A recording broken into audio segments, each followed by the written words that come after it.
بسم الله الرحمن الرحيم. معينة أمان ومعاكم شريف المصري.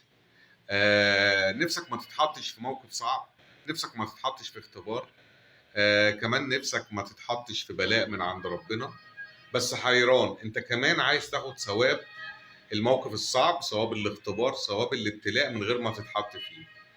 طيب انا يمكن يكون الموضوع النهارده بتاع كده. بصوا يا جماعة، دايما بيتقال ايه؟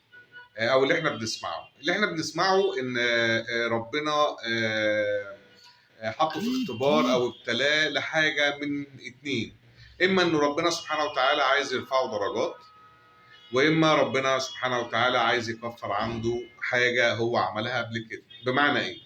بمعنى ممكن يكون ربنا سبحانه وتعالى كاتب لك عنده درجه عاليه، انت لسه ما عملتش العمل اللي يستحق من خلاله انك تتحط في هذه الدرجه. فنعرف ان بيبدا ربنا يحطك في بلاء او في اختبار ويمنحك القدره والصبر عليه، وبعدين بناء على كده انت بتبقى تستحق تتحط في المكانه دي. دي حاجه. الحاجه التانيه، ساعات بنلاقي ناس عندهم بلاء او اختبار وربنا بيمنحهم القدره عليه عشان يصبروا عليه ويغفر لهم ذنوب كتير هم عملوها قبل كده، يكفر عنهم سيئاتهم.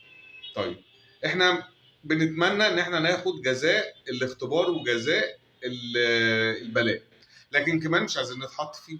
يعني انت من حقك تفكر ومن حقك تجتهد ومن حقك تبدع. طب ازاي مش هنتحط فيه؟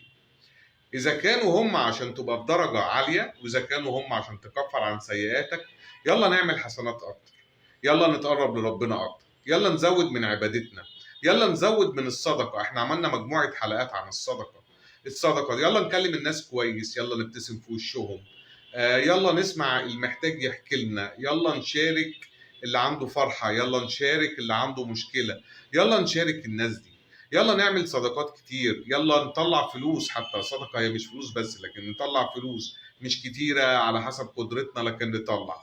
احنا بكده بنحاول نعمل حسنات كتير، بنحاول نطلع لمكانة أحسن في الآخرة، بنحاول إن احنا نكفر عن ذنوب حصلت في الدنيا عملناها قبل كده.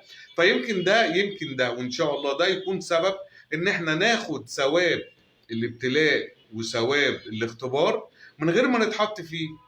يلا نجرب، يلا نعمل، يلا نزود حسناتنا، يلا نميت الأذى عن الطريق، يلا حاجات كتير قوي قلناها في الحاجات اللي قبل كده، يلا نبداها كلها. اولها واهمها واحسنها ان احنا نعامل بعض كويس. كنا قبل كده نزلنا كلمه لشيخ قالها: اللي تقابله حبه، واللي ما تحبهوش ما تكرهوش، واللي ما تقدرش تشكر فيه ما تذمش فيه من وراه، واللي ما تقدرش تنفعه ما تضرهوش. توكلنا على الله، يا رب نكون استفدنا مع بعض.